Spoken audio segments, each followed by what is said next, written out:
காஞ்சி நகர் உரையும் காமகோட்டி குருவே காமகோட்டி குருவே காமகோட்டி குருவே. நேயர்களுக்கு அன்பு வணக்கம். இன்றைய அனுஷத்தின் அனுகிரகம் நிகழ்ச்சியில் மகா பெரியவர் வாயிலாக நாம் பல மகான்களை ஒவ்வொரு நாளும் சிந்தித்து வருகிறோம். அந்த வகையில் வித்யாரண்யர், வேதாந்த தேசிகன், ஸ்ரீதர ஐயர்வாள், தியாகையர் இவர்களை தொடர்ந்து இன்றைக்கு நாம் நாராயணியம் என்கின்ற ஒரு அற்புத புதையல் நமக்கு கிடைப்பதற்கு காரணமான நாராயண பட்டத்ரி அவரை பற்றியும் அந்த நாராயணியத்தை பற்றியும் நாம் இன்றைக்கு ஒரு 10 நிமிட காலம் பல அரிய விஷயங்களை நாம் தெரிந்து கொள்ள இருக்கிறோம். இந்த நாராயணியம் என்பது இன்றைக்கு கேரளாவில் இருக்கக்கூடிய குருவாயூரிலே கோவில் கொண்டிருக்கின்ற அந்த கிருஷ்ணன் மேல் இயற்றப்பட்டு நமக்கெல்லாம் கிடைத்திருக்கக்கூடிய ஒரு பெரும் கொடை. நாராயணியத்தை பாராயணம் செய்தால் சகல நன்மைகளும் உண்டாகும் என்பது ஆன்றோர்கள் சான்றோர்கள் வாக்கு. அதிலும் குறிப்பாக நாராயணியத்தில் ஒரு 4 வரி ஸ்லோகம், 4 வரி. இந்த 4 வரிக்கு இந்த உலகத்தில் இருக்கக்கூடிய அத்தனை மருந்துகளுக்கு என்ன சக்தி உண்டோ அந்த சக்தி இந்த 4 வரிகளுக்கு இருப்பதாக சான்றோர்கள், ஞானிகள், ரிஷிகள், குறிப்பாக பெரியவரே அந்த 4 வரிகளை சுட்டி காட்டுகிறார். அது என்னன்னா, அஸ்மின் பராத்மன் அனுபாத்ம கல்பே த்வமித் முத்தாபியதபத் மயோனி அனந்தபூ மாமம ரோகராசிம் நிருந்தி வாதாலயவாச விஷ்ணோ. இது அந்த 4 வரி. இது நாராயணியத்தினுடைய பல ஸ்லோகங்களுக்கு நடுவில் வருகிற ஒரு 4 வரிகள். அஸ்மின் பராத்மன் நனுபாத்ம கல்பே என்று தொடங்குகிற இந்த ஸ்லோகம் எனக்கு தெரியணும், இதை நான் எழுதி வைத்து கொள்ளணும் அப்படின்னு யாராவது விரும்பினால், தினமலர் நாளிதழ் வெள்ளிக்கிழமை தோறும் ஆன்மீக மலரை இலவச இணைப்பாக தருகிறது.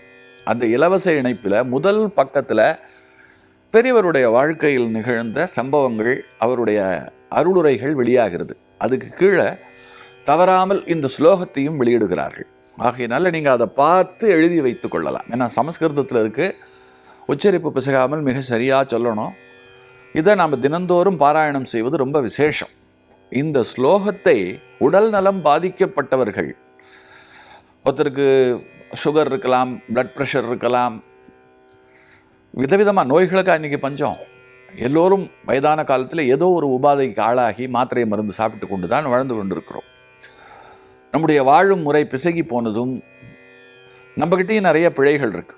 நம்மளுடைய உணவு பழக்க வழக்கங்கள் மாறி போனதுன்னு சொல்லிட்டு அதுக்கு பின்னாடி ஏகப்பட்ட காரணங்கள். ஆனால் இப்போ வியாதி வந்தாச்சு, மருந்தும் மாத்திரைகளும் ஏதோ அன்றைய பொழுதை ஓட்டுவதற்கு நமக்கு துணை செய்து கொண்டிருக்கிறது. முற்றிலும் அதிலிருந்து விடுபட்டு நல்ல ஆரோக்கியமான உடம்பு இருக்கிறது அல்லவா, அது நமக்கு அமைய வேண்டும். திரும்ப அதை எந்த காரணத்தை கொண்டும் கெடுத்து கொண்டு விடக்கூடாது. நம்ம ஞானிகளும் முன்னோர்களும் நமக்கு காட்டின வழிமுறைப்படி நடந்து, சரியான காலத்தில் சாப்பிட்டு, சரியானபடி தூங்கி, சரியானபடி விரதம் இருந்து, இந்த உள்ளம் ஒரு கோயில், ஊனுடம்பு ஒரு ஆலயம் அப்படின்னு திருமூலர் சொன்னார் இல்லையா, அதன்படி புரிந்து கொண்டு வாழ்ந்தால் நமக்கு ஆரோக்கியத்தை விட ஒரு பெரிய செல்வம் எதுவுமே கிடையாது. ஆரோக்கியம் பெரும் செல்வம் அப்படிங்கிறத இந்த 4 வரிகள் சொல்லுகிறது. இதை சொன்னவர் நாராயணியம் பாடிய நாராயண பட்டத்ரி. அவரை பற்றி தான் நாம் இன்னைக்கு சிந்திக்கப் போகிறோம். இந்த 4 வரி ஸ்லோகத்தை பூஜை அறையில் அமர்ந்து கொண்டு நாம் தினந்தோறும் நம்மளால் எத்தனை தடவை முடியுமோ அத்தனை தடவை தியானித்தால் ரொம்ப சிறந்தது. இதை குறித்து இன்னொரு கருத்தும் உண்டு. ஒரு வெள்ளி கிண்ணத்தில் தண்ணீரை நிரப்பிக்கொண்டு நம்முடைய ஆள்காட்டி விரலை அதை தொட்டுக்கொண்டு இந்த மந்திரத்தை ஜபித்து அதற்கு பிறகு அந்த நீரை நாம் அருந்துவது அப்படிங்கிறது, அந்த நீர் மந்திரமயமாகி சக்தி வடிவமாகி அது நமக்குள்ளே போய் பெரிய அளவில் இன்னும் துணை செய்யும் அப்படின்னும் சில வைத்தியர்கள் சொல்லி இருக்கிறார்கள். இந்த மந்திரத்துக்கு அப்படி ஒரு சக்தி, இதுக்குள்ள ஒரு பெரிய அதிர்வு இருக்காது. அந்த நீர் வாங்கி கொள்ளுகிறதுக்கு தண்ணீருக்கு எப்பொழுதுமே சுற்றுப்புறத்தில் இருக்கக்கூடிய கதிர்களை உறிந்து கொள்ளுகிற ஆற்றல் உண்டு. தண்ணீர் அப்படிங்கிறது ஏதோ ஒரு சாதாரணமான ஒரு விஷயம் கிடையாது. தண்ணீருக்கு பின்னாலே சிந்திப்பதற்கு நிறைய இருக்கு. ஒவ்வொருடைய ஹிந்துவின் வாழ்க்கையிலும் நீரும் நெருப்பும் மிகப்பெரிய பங்கு வகிக்கிறது. பிறப்பிலே இருந்து இறப்பு வரை நீர் வருகிறது, நெருப்பும் வருகிறது. இன்றைக்கும் நம் வீடுகளுக்கு யாராவது வந்தால் முதல்ல அவர்களுக்கு ஜலம் கொடுத்து அவர்களுடைய தாகசாந்தி செய்துவிட்டு பிறகு பேசுவது அப்படிங்கிறத நாம் ஒரு வழக்கமாக வைத்திருக்கிறோம். எப்பேற்பட்ட மனநிலையில் வந்தாலும் நாம் சந்தோஷமாக அவரை வரவேற்று தண்ணீர் கொடுக்கும் பொழுது அந்த கோபம் தணிந்து சமாதானமாகிறார். அதே போல் ஒருத்தரை பிடிக்கல, நமக்கு ரொம்ப ஒரு கோபம் வெறுப்பு ஏற்படும் பொழுது உன் கையால் பச்சை தண்ணி கூட குடிக்க மாட்டோம் அப்படின்னு முதல்ல நம்ம வெட்டி விடுவதும் அதைத்தான். ஏன்னா தண்ணீர் வழியாகத்தான் உணர்வுகள் கடத்தப்படுகின்றன. அதனால தான் தண்ணீரில் கால் அலம்புவதிலிருந்து, தண்ணீரை தலைக்கு விட்டு குளிப்பதிலிருந்து, நீராடுவது அப்படிங்கிறதெல்லாம் நம்ம மதத்தில் ஒரு பெரிய விஷயம். அந்த குளத்தில் நீராடுறதுக்கு ஒரு பலன், ஆற்றில் நீராடுவதற்கு ஒரு பலன், தீபாவளி போன்ற நன்னாட்களில் அதிகாலையில் நீராடுவதற்கு ஒரு பலன். இப்படி நீராடுவதற்கு பின்னால் இருக்கக்கூடிய ஒவ்வொன்றுக்கும் பின்னாலும் நீரினுடைய சிறப்பு பெரிய அளவிலே சொல்லப்படுகிறது. ஒரு ஜப்பானிய அறிஞர் நீரை வைத்து ஒரு பெரிய ஆராய்ச்சி செய்து அந்த ஆராய்ச்சிக்கான விஷயங்கள் எல்லாம் யூடியூபிலே காண கிடைக்கிறது. ஹிந்துக்கள் மத்தியிலே நிலவுகிற இந்த நம்பிக்கைக்கு பின்புலத்தில் அப்படி என்னதான் இருக்கிறது அப்படின்னு சொல்லிட்டு அவர் 3 பாத்திரங்கள் நிறைய நீரை நிரப்பி அந்த பாத்திரங்களை வெவ்வேறு இடங்களில் கொண்டு போய் வைக்கிறார். ஒரு இடத்துல மந்திரம் ஜபிக்கப்படுகிறது, ஒரு இடத்துல பாடல்கள் பாடப்படுகின்றன, ஒரு இடத்துல ஒரே சர்ச்சை. அந்த இடங்களில் அந்த நீர் பாதனை இருக்கிறது. அதை அதற்கு பிறகு எடுத்து ஃப்ரீசருக்குள் வைத்து உறையச் செய்து, அந்த உறையச் செய்து விட்டு அந்த பனிக்கட்டி இருக்கு இல்லையா, அதுக்குள்ளே ஊடுருவி பார்க்கும் பொழுது எந்த இடத்தில் மந்திரங்கள் ஜபிக்கப்பட்டதோ அந்த மந்திரத்தினுடைய சக்தி முழுக்க அந்த நீர் வாங்கி கொண்ட நிலையில உள்ளுக்குள்ளே நுட்பமாக எந்திர கோலம் உருவாகி இருப்பதை காண்கிறார். அதே போல பாடல் பாடிய இடத்திலேயும் அந்த பனிக்கட்டிக்குள்ளே ஒரு அர்த்தமுள்ள வடிவங்கள் தெரிகிறது. சப்தம் வடிவம் எடுத்தால் எப்படி இருக்கும் அப்படிங்கிறதுக்கு சாட்சியாக அது இருக்கிறது.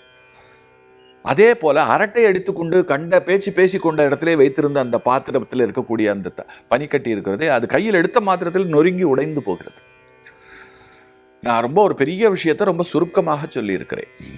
விஞ்ஞான பூர்வமாக தண்ணீர் அப்படிங்கிறது நம் உணர்வை கடத்துகிறது. அது நிறைய வேலைகளை செய்கிறது. மந்திரிப்பவர்கள் கூட ஜலத்தை கையில் வைத்துக்கொண்டு காமாலைக்கு மந்திரிப்பார்கள். ஊசியை தலை முதல் கால் வரை தடவிட்டு அந்த ஜலத்தில் போடும்பொழுது அந்த ஜலம் மஞ்சளாக மாறிடும். இதற்கு பின்னால் நிறைய புரிந்து கொள்வதற்கு விஷயங்கள் இருக்கிறது. இதை ரொம்ப விஞ்ஞானப்படுத்தி சிந்தித்தால் குழப்பம்தான் ஏற்படும். இதில் நம்பிக்கை அடிப்படையில் இதுக்குள்ளே நிறைய விஷயங்களை கற்கணும்.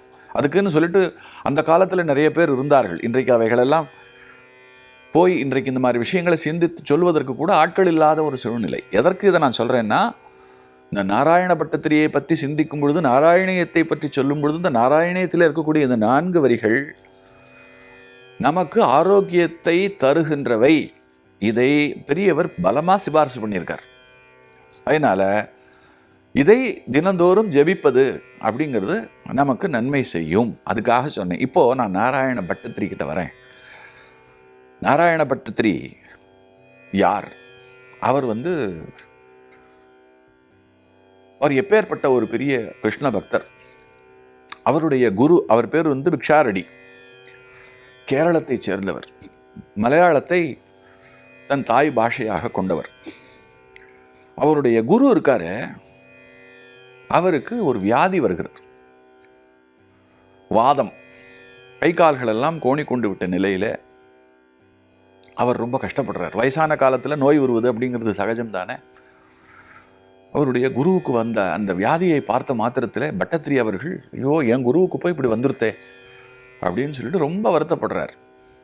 வருத்தப்பட்டதனுடைய விளைவு தான் நாராயணியம், நமக்கு கிடைத்த அந்த ஸ்லோகம்.